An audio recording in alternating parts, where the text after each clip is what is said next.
എൻ്റെ പുന്നാര രേണു സുധി, സത്യം പറഞ്ഞു കഴിഞ്ഞാൽ നിങ്ങളുടെ അവസ്ഥ ആലോചിച്ചിട്ടില്ലേ? കഷ്ടം തോന്നുകയാണ്. നിങ്ങളുടെ അച്ഛനെ ആലോചിച്ചിട്ടില്ലേ? വളരെയധികം പുച്ഛം തോന്നുകയാണ്, പുച്ഛം. കാരണം പൈസ ഉണ്ടാക്കാൻ തന്നെയാണ്, തുനിഞ്ഞിറങ്ങിയിരിക്കുക തന്നെയാണ്. പക്ഷേ ഇതിലും നല്ലതെന്താണെന്നറിയാം, ഇതിലും നല്ലത് അന്തസ്സെന്താണെന്നറിയാം. ഞാൻ പറയുന്നില്ല ബാക്കിയാണെന്ന്. സുരേഷ് ഗോപി പറഞ്ഞിട്ടില്ല, ഉച്ചിഷ്ടവും അമേദ്യവും നല്ലോണം കൊയച്ചുപാരി അടിക്കുന്ന പരിപാടി. അത് പിന്നെ അന്തസ്സുണ്ടായിരുന്നു. ആ ഉച്ചിഷ്ടവും അമേദ്യവും നിങ്ങൾ കുറച്ച് അന്തസ്സുണ്ടായി. അല്ല, എന്നൊന്നും പറഞ്ഞ് രക്ഷപ്പെടുമൊന്നും വേണ്ടാട്ടാ. ആന്ന് അല്ലെങ്കിൽ വേറെ എന്തോ അന്നൊന്നും പറഞ്ഞ് രക്ഷപ്പെടുമൊന്നും വേണ്ട. പക്ഷേ ഒരു മാന്യത എന്നുള്ളൊരു സംഭവം, അതുമാത്രമല്ല എനിക്ക് തോന്നിയെന്നാ അറിയാം. അതായത് ഈ സ്ത്രീ ഇപ്പോഴും വലിയൊരു വലയിലാണ് വീണിരിക്കുന്നത്. അത് വേറെ ഒന്നുമല്ല, ഇവരുടെ കൂടെയുള്ള കുറേ ആൾക്കാരുണ്ട്. നീ എങ്ങനെ വേണമെങ്കിലും പൈസ ഉണ്ടാക്കിക്കോ, നീ എങ്ങനെ വേണമെങ്കിലും ഇതുണ്ടാക്കിക്കോ, ഈ ആൾക്കാർ പറയുന്നത് പറഞ്ഞോട്ടെ എന്നൊക്കെ പറയുന്ന കുറേ ആൾക്കാരുണ്ട് നിങ്ങളുടെ കൂടെ. ഒരു കാര്യം ആലോചിച്ചോ, അതായത് ഒരു 10-15 വർഷം കഴിഞ്ഞാൽ ചെറുക്കനുണ്ടല്ലോ, അവൻ എന്താ ചെയ്യാന്ന് നിങ്ങൾക്ക് പോലും മനസ്സിലാവില്ല. ആ ചെറുക്കൻ എങ്ങനെയാണ് പെരുമാറുന്നതെന്നറിയാം. ആ ചെറുക്കൻ ആ ഒരു സമയം എത്തുമ്പോൾ ആ ചെറുക്കൻ എങ്ങനെയാണ് പെരുമാറുമെന്ന് എനിക്കറിയില്ല. നിങ്ങൾക്കിനി സംശയം ഉണ്ടെങ്കിൽ പാവാട എന്ന് പറയുന്നൊരു സിനിമയുണ്ട്. ഞാൻ വീണ്ടും പറയുകയാണ്, ഞാൻ എല്ലാ വീഡിയോയിലും പറയുകയാണ്, തുണി അഴിക്കുന്ന എല്ലാവരോടും പറയുകയാണ്, നിങ്ങൾക്ക് മക്കളുണ്ടെങ്കിൽ നിങ്ങൾ പാവാട എന്ന് പറയുന്നൊരു സിനിമ കാണണം. ആ കാലം തെറ്റി ഇറങ്ങിയ ഒരു സിനിമയാണെന്നേ ഞാൻ പറയുള്ളൂ, ജി മാർത്താണ്ഡൻ്റെ. കാരണം പാവാട ഇറങ്ങേണ്ടത് ഈ ഒരു സമയത്തായിരുന്നു. ഈ ഒരു സമയമാണ് അതിന് കൃത്യമായിട്ടുള്ള സമയം. അതായത് വേറെ ഒന്നുമല്ല, അതിൻ്റെ അകത്തെ കഥ ഞാൻ വീണ്ടും പറയാം. 25 വർഷം മുമ്പേ ഒരു സ്ത്രീയായിരുന്നു ഒരു പടത്തിൽ അഭിനയിക്കുകയാണ്. അവർക്കൊന്നും അറിയില്ലായിരുന്നു അത് ഏപ്പടമാണെന്ന്. അവസാനം എന്ന് പറഞ്ഞു കഴിഞ്ഞാൽ ആ പടം ഇറങ്ങി കുറേ നാൾ കഴിഞ്ഞപ്പോഴേ അവരുടെ മകൻ നശിച്ച് നാരായണക്കല്ലായി. അവൻ അമ്മയെ കണ്ടുകൂടാതെ, അതായത് അവൻ നാടുവിട്ടു പോകുന്ന പൃഥ്വിരാജിൻ്റെ കഥാപാത്രമാണ്. നിങ്ങൾക്ക് വേണമെങ്കിൽ എടുത്ത് കാണാം, പറ്റുമെങ്കിൽ രേണു സുധിക്ക് ആരെങ്കിലും എന്തോന്ന് അയച്ചു കൊടുക്കുകയും ചെയ്യാം. കാരണം എന്താണെന്ന് വെച്ചാൽ നമുക്ക് ജീവിക്കാൻ അധികം പൈസ ഒന്നും വേണ്ടടോ. നമുക്ക് ജീവിക്കാൻ ഒരു 15,000 ഉറുപ്പിക ഉണ്ടായാൽ മതി. അതായത് നമ്മുടെ ജീവിതം, നമ്മുടെ മക്കളുടെ ജീവിതം, മക്കളുടെ സന്തോഷം. അല്ലാതെ വലിയ കാറും ബംഗ്ലാവും, ബെൻസ് കാറും വലിയൊരു ബംഗ്ലാവും എടുത്ത് കൊടുത്താലൊന്നും കുടുംബമാവില്ല. കുടുംബമാകണ്ടെങ്കിലെന്ന് പറഞ്ഞാൽ അവിടെ സ്വൈര്യം വേണം, സമാധാനം വേണം.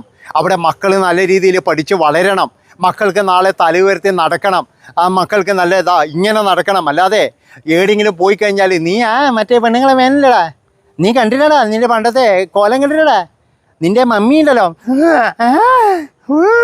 ഇതാ കണ്ടില്ലടാ, നിങ്ങൾക്ക് ചോദിച്ചു കഴിഞ്ഞാലില്ലേ ഒന്നും വേണ്ട. ഈ ക്ലിപ്പിങ്സുകളൊക്കെ എപ്പോഴും നെറ്റിലിങ്ങനെ ഉണ്ടാവും. ആർക്ക് തപ്പിക്കഴിഞ്ഞാലും കിട്ടുമായിരുന്നു.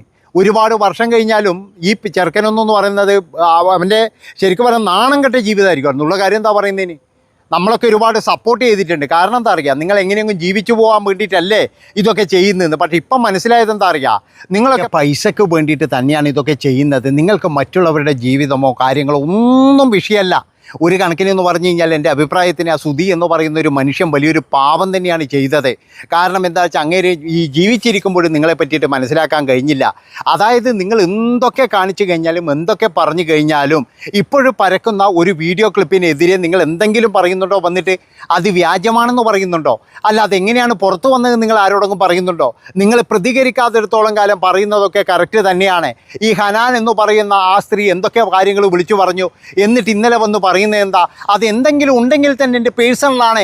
അതുമാത്രവുമല്ല, എൻ്റെ വീട്ടിൽ വന്ന് നല്ലോണം നക്കിയിട്ട് എന്നെ പറ്റിയിട്ട് കുറ്റം പറഞ്ഞു പോകുന്നു എന്നുള്ള തരത്തിൽ നിങ്ങൾ പറഞ്ഞില്ലേ. അതായത് നിങ്ങളെ പറ്റിയിട്ട് പറഞ്ഞതാണെങ്കിൽ അത് പേഴ്സണലാണെന്ന് പറഞ്ഞു കഴിഞ്ഞാൽ നിങ്ങൾ ഏത് അർത്ഥത്തിലാണ് ഇവിടെയുള്ള ആൾക്കാർ സപ്പോർട്ട് ചെയ്യുക? അതുമാത്രവുമല്ല, നിങ്ങളുടെ കുടുംബത്തിൻ്റെ കാര്യം പോട്ടെ, ആ ചെറുക്കൻ്റെ കാര്യമെങ്കിലും നിങ്ങൾ മനസ്സിലാക്കണ്ടേ? ആ ചെറുക്കനെ നാളെ ഇറങ്ങിയിട്ട് നടക്കണ്ടേ? അതെങ്കിലും മനസ്സിലാക്കണ്ടേ? എൻ്റെ അഭിപ്രായം ഈ ചെറുക്കൻ ഒരിക്കലും എന്ന് പറഞ്ഞാൽ അവിടെ സേഫല്ല. കാരണം ഇവർക്കൊക്കെ എന്ന് പറഞ്ഞാൽ പണം മാത്രമേ വേണ്ടൂ. പണ്ട് ഏതോ ഒരു ഇതിൽ പറഞ്ഞ പോലെ സുധി തന്നെ പറയുന്നുണ്ട്, എൻ്റെ ചിലവ് എന്ന് പറഞ്ഞാൽ നിങ്ങൾക്ക് ആർക്കും അറിയില്ല. അതായത് സുധി തന്നെ പറയുന്നൊരു കാര്യമുണ്ട്, സുധിയെ പേടിച്ചിട്ട് എല്ലാവരും വിളിച്ചു കഴിഞ്ഞാൽ എല്ലാവരും ഓടി ഒളിക്കലാ പോലും. ഈ സ്റ്റാർ മാജിക്കിൻ്റെ ഷൂട്ടിനെല്ലാം പോയി കഴിഞ്ഞാൽ സുധി വരുന്നുണ്ട് എന്ന് പറഞ്ഞു കഴിഞ്ഞാൽ പകുതി ആൾക്കാർ മാറിയിരിക്കും പോലും. കാരണം എന്താ അറിയുക, കടം ചോദിക്കുന്നതായിട്ട് പോലും. എന്നിട്ട് ഇതിനിടയ്ക്ക് ഇതിൻ്റെ സഹോദരി വന്ന് പറയുന്നത് എന്താ, ഞാൻ എഞ്ചിനീയറാണ്, എൻ്റെ ഭർത്താവ് എഞ്ചിനീയറാണ്, ഞാൻ നേഴ്സാണ്. എന്നിട്ട് എന്ത് മണ്ണാങ്കട്ടിണ്ടായിട്ട് സുധി ഇങ്ങനെ കടം മേടിക്കുന്നത്? അയാൾ കുടിക്കാൻ വേണ്ടിയിട്ടാണ് കടം മേടിക്കുന്നതെന്നാണ് ഞാൻ ഓർത്തത്. പക്ഷേ അയാൾ കുടിക്കാൻ വേണ്ടിയിട്ടൊന്നും അല്ല കടം മേടിക്കുന്നത്. ശരിക്കും പറഞ്ഞു കഴിഞ്ഞാൽ അയാൾ കടം മേടിക്കുന്നത് എന്തിനാണെന്ന് വെച്ച് കഴിഞ്ഞാൽ ഇവരെയൊക്കെ പോറ്റാൻ വേണ്ടിയിട്ടാണെന്ന് ഇപ്പോഴാണ് എനിക്ക് മനസ്സിലായത്. അതായത് ഇങ്ങനെയാണോടോ പൈസ ഉണ്ടാക്കുന്നത്? നിങ്ങളൊന്ന് ആലോചിച്ച് നോക്കും, ഒരു 15,000 ഉറുപ്പിക നേടെ പോയാലാണ് രേണു സുധിക്ക് കിട്ടാത്തത്. ഇന്ന് രേണു സുധിക്ക് ഇതിൻ്റെയൊക്കെ വല്ല ആവശ്യമുണ്ടോ? വല്ലവൻ്റെ അടുത്ത് പോയിട്ട് ഇതേപോലെ ചാറ്റ് ചെയ്ത് ഇതുപോലെ കോപ്രായങ്ങൾ കാണിച്ചിട്ട് പൈസ ഉണ്ടാക്കണോ? നാളെ ഈ ചെറുക്കൻ വളർന്നു വന്നു കഴിഞ്ഞാൽ ഞാൻ പറഞ്ഞല്ലോ ആ ചെറുക്കൻ്റെ കാര്യം ആലോചിക്കുമ്പോൾ വലിയ വിഷമാന്ന് തോന്നുന്നത്.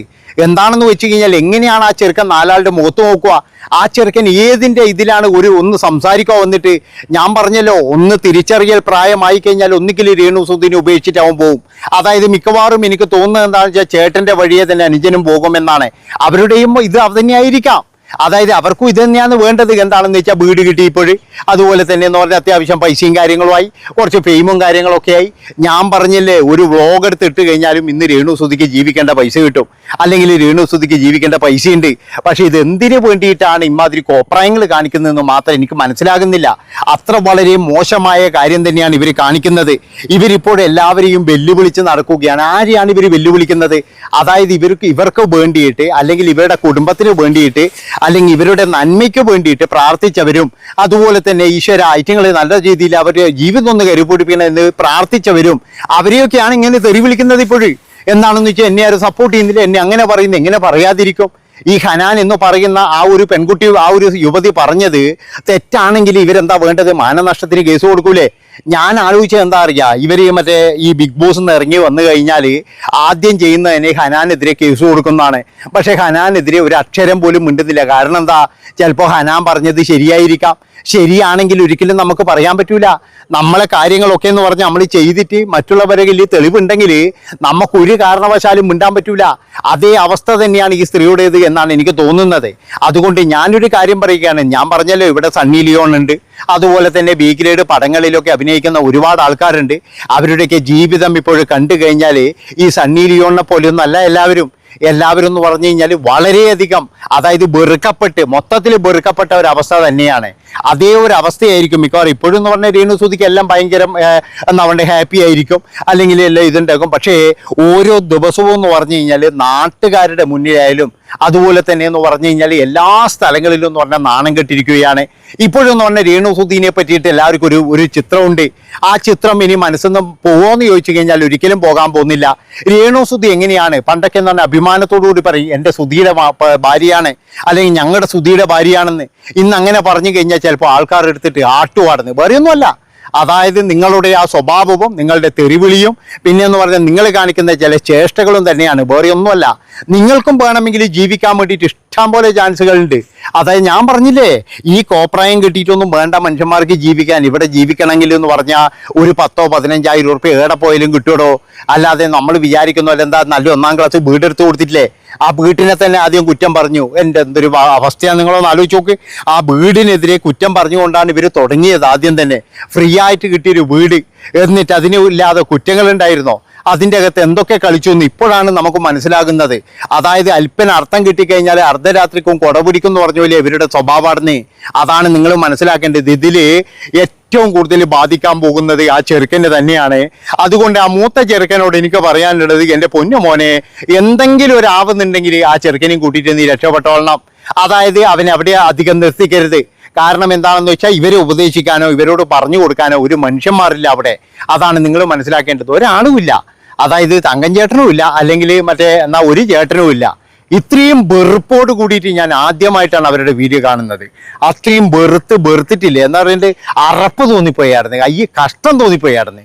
ഇത്രയും എന്നാ പറയണ്ടേ, ഒരു മനുഷ്യന്മാർ താഴുവാന്നൊക്കെ പറയുന്നില്ലേ, അതായത് ഇമാതിരി താഴ്ചൊന്നും ഒരു മനുഷ്യന്മാർ താഴരുത്. നമുക്കില്ലേ അഭിമാനമാണ് വലുതല്ല, ജീവനല്ല, നമുക്ക് അഭിമാനമാണ്. ഇവിടെ ചില ആൾക്കാർ വന്നിട്ട് ഇന്നലെ ഇപ്പോൾ ക്രിക്കറ്റൊക്കെ കളിക്കാൻ വന്നപ്പോൾ ചില ആൾക്കാർ ഇങ്ങനെ ഓതിക്കൊടുക്കുക, പറയുന്നത് പറഞ്ഞോട്ടെ, നീ അങ്ങ് ഒന്നും മനസ്സിലാക്കണം. നിങ്ങൾ പറയുന്നതങ്ങ് പറഞ്ഞോട്ടെ, നീ ഒന്നും മൈൻഡ് ചെയ്യണ്ടാന്ന്. എന്താ കാരണം എന്താ അറിയാ, ഈ ക്രിക്കറ്റ് കളിക്കാൻ വരുന്ന ഈ പെണ്ണുങ്ങൾക്ക് ഒരെണ്ണത്തിനും ഒരു മര്യാദയ്ക്കുള്ള ഒരു കുടുംബമില്ല. അത് നിങ്ങൾ മനസ്സിലാക്കണം, ഒരെണ്ണത്തിനും ഇല്ല.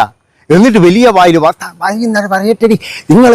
കാരണം എന്താണെന്ന് വെച്ച് കഴിഞ്ഞാൽ ഈ ബിഗ് ബോസ് എന്ന് പറയുന്ന പരിപാടി തന്നെ എന്ന് പറഞ്ഞു കഴിഞ്ഞാൽ ഒരുപാട് പേരുടെ കുടുംബം നശിച്ച ഒരു സംഭവം തന്നെയാണ്. ഉള്ള കാര്യം എന്താ പറയുന്നതിന്, അതിൻ്റെ അകത്ത് പോയിട്ട് എൻ്റെ കണ്ണേട്ടൻ ദൈവമാണ് കണ്ണേട്ടാ എന്ന് പറഞ്ഞൊരു സ്ത്രീ ഉണ്ടായിരുന്നു. തിരിച്ചു വന്നപ്പോഴാണ് കണ്ണേട്ടനെയും കൊണ്ട് വേറെ ആൾ പോയിനായിരുന്നു.